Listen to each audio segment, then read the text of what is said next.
Hey scientists, welcome back to Pacifica Science. If you check out the board behind me, we're going to go through a little bit of what we did last week. Want to challenge you to think about what's wrong with this picture of an atom, and we're going to show where we're going with this into next week, week 6. All right, moving on, we've got atoms. Never trust an atom. They make up everything. That's like the oldest joke in the book, but when you look at the atoms that we checked out in class, the proof of the atoms that we checked out in class, we want to see how do we know they make up everything. If you look at Albert Einstein writing in his paper about Brownian motion, we talked about that a little while ago. Einstein passed away in 1955, yet he never saw an actual atom. He only could infer that they existed. And that's what we're going to be doing in this class today. So let's jump right in. If you've got the periodic table, remember the periodic table, the big goofy looking table that we all put in our classrooms to make us look really, really smart? Well, here is where I debunk that. It's the world's simplest chart because when you look at how an atom is put together, protons, neutrons, and electrons, the entire chart has a whole number under each element symbol, and those whole numbers simply do this. Every single time that you look at the whole number, hydrogen has a number 1 underneath it. Helium has a number 2 underneath it. Every time you look at that whole number, that's simply how many protons it has. And when you're looking at the periodic table going up to 92 naturally occurring elements, that simply means that element number 92 has, you got it, 92 protons in it.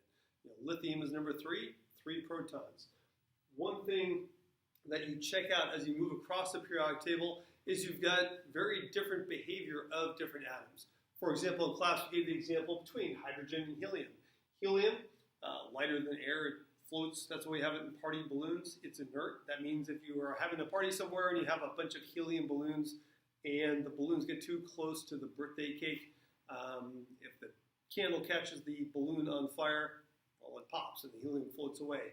Helium, interestingly enough, is actually getting kind of rare. It's very, very expensive. Someday they're going to look back on this era where we used to have it in party balloons and say, what were those guys thinking? Hydrogen, it's much more plentiful, easier to get, really. You just remember, break apart the water molecule. You break apart the water molecule. It's got 2 hydrogens and an oxygen, and it's really easy to break apart a water molecule. It just takes like a little bit of a battery and a cathode and an anode, 2 wires in the water. The problem is, if you recognize this over here, if your parents are doing a good job of getting you up to speed on the music from my generation, you've got Led Zeppelin album cover, and some of you recognize this in class. This was the Hindenburg, a dirigible, a blimp from the 1930s. This particular one was filled not with helium, but with hydrogen. Hydrogen is extraordinarily flammable.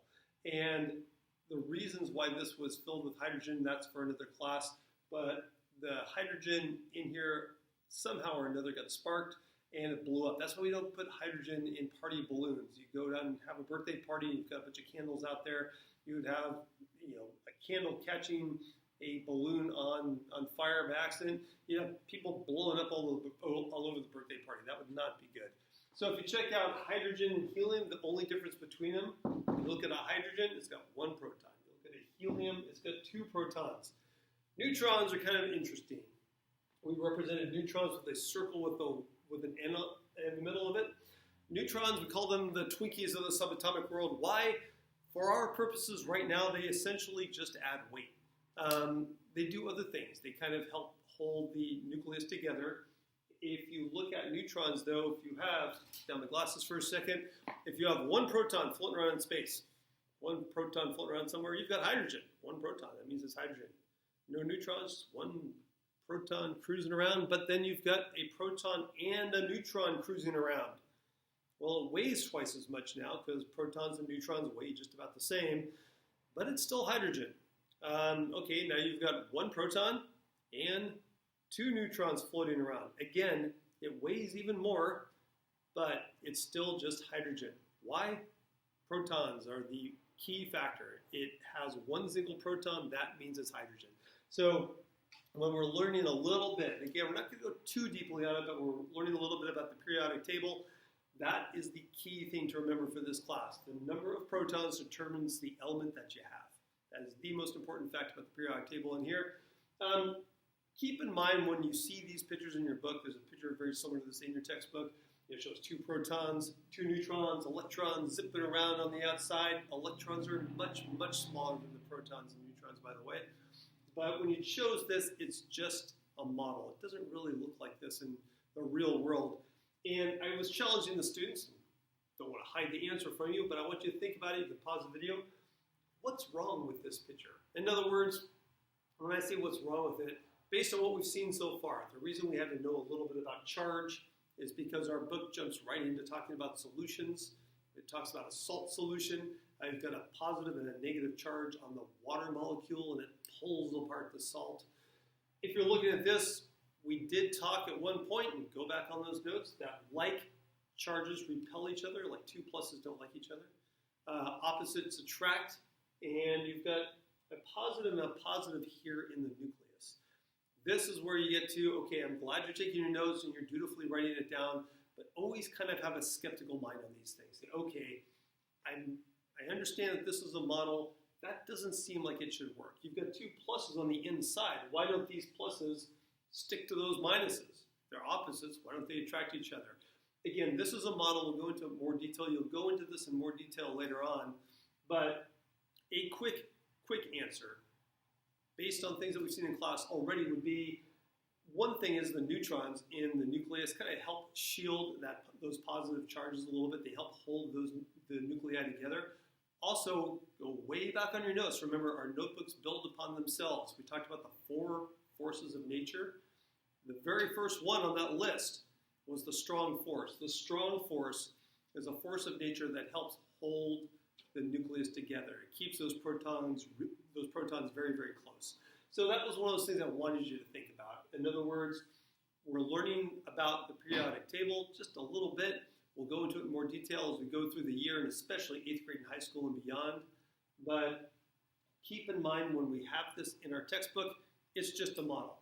Okay, if you check out the next board that we've got to over here, we went through a couple proofs. And yes, I'm going to get to this TV and why it's here in just a second. When I say proof, it's really more of an inference. I mentioned Albert Einstein earlier. Albert Einstein, when he passed away in 1955, had written this brilliant paper prior to that, of course, that was inferring about the existence of atoms based on the Brownian motion. So we'll get to that in a second. First of all, cathode rays. One of the things that had been seen for a long time was a cathode ray tube on old-fashioned TV. Now, most screens nowadays are those really flat screens, but TVs used to, in my generation, looked like this. Big glass cathode ray tubes. Basically, it's an electron gun. There's electrons from the back fired towards the front. Did have a movie play up here earlier, but if we just have something come up on the screen for just a second, you've got electrons being directed at a glowing screen. It makes the screen glow, I should say, when the electrons hit it. And if you think about an electron, it's got a negative charge. It can be redirected with a simple magnet. So if I take a magnet off the board here, the type of thing that you might put a Post-it note on or something like that, and I bring it near my screen, not sure if you can see it, but it actually makes the colors kind of go a little bit wonky. What I'm doing by putting this, not great for the screen, by the way, but I'm redirecting the electrons. I'm pulling the electrons away from their intended path. So again, this doesn't prove that atoms exist, but this helps us understand some of the subatomic particles that get together to make an atom, which is very, very cool. We take all these inferences together, we take all these examples together, and little by little, just about a century ago, about the early half of the 20th century, we started to pull together all these different things and get a picture of what an atom looks like. And I do the air quotes on looks like because, again, it's still just a model. It's a good model. It works. Helps us describe a lot of things, but it's just a model. The other thing, of course, that you already know, and I want to repeat it because it's really important, is Brownian motion. It was the random movement noticed by a botanist back in the 19th century that pollen grains move really kind of random and bouncing all over in a jar of water. Didn't know why this happened. It took Einstein about a century later, a little less than that, to write a paper describing this. When Einstein applied mathematics to the motion of these pollen grains, taking into account the mass, the weight of these itty-bitty little pollen grains, remember the yellow dust that we see that in springtime floating around all over the place, he figured out the size of the atoms were roughly small enough so you could fit, about 1 million of them across the length of one single human hair, extraordinarily small. And the structure of an atom, when they were trying to fit all this together about a century ago, there was all kinds of wild debate because the structure of an atom did not seem to make sense to the classically trained physicists of the time. Really cool stuff. We'll get into that later on. And then finally, the last example we gave in class again, we're trying to infer that atoms exist, because when you really think about how strange it is in a science class, I say, okay, we're going to look at everything based on evidence. Everyone pull out your atom. Well, you can't do that. I don't have an atom that you can sit there and look at and say, oh, okay, yeah, let's take this apart and see what it looks like. We have to make inferences based on our observations. And the last one we did in class was just this. We took water and a straw. And we said, okay, if you take the water and the straw and you cover the top of the straw and you pull it on out, that water, as you know, is being held in the straw. I take my finger off, and you see it pour out. We've all done that at one point or another. Oh, I don't know, with a Coke at a restaurant or something like that, you cover the end of your straw and you pull some out and you let it fall back in. While I'm doing this, I'll do it one more time. There's water being held in that straw right now. What's holding it in? That's one of those things that you have to start thinking about. Well, wait a second. The entire gravity, the entire planet right now is trying to pull that water out, yet there's got to be something that we can't see in this room holding that water in the straw. Turns out, of course, it's molecules of air. Nitrogen, oxygen, carbon dioxide, some other gases that are in our atmosphere right now. About 80% of it is the element nitrogen. Just wanted to show you a little bit about where we've been and where we're going. The next video will be about life on Venus. There was a really cool thing in the news recently about the possibility of finding some microbes in the atmosphere of Venus. That also gets into one more way we know about the structure of an atom.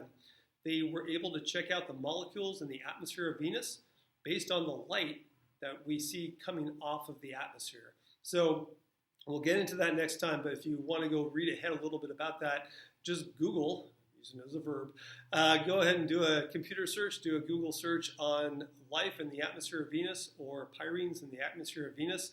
They're these molecules which here on Earth are produced by bacteria, extremophiles, bacteria that does not need oxygen to live. They found this very same chemical on the atmosphere of Venus, could be caused by volcanoes. There is a theory it could be caused by microbes, so we'll jump into that next time. Have a fantastic weekend, everybody, and good job on getting through week 5 with distance learning. Talk to you later. Bye-bye.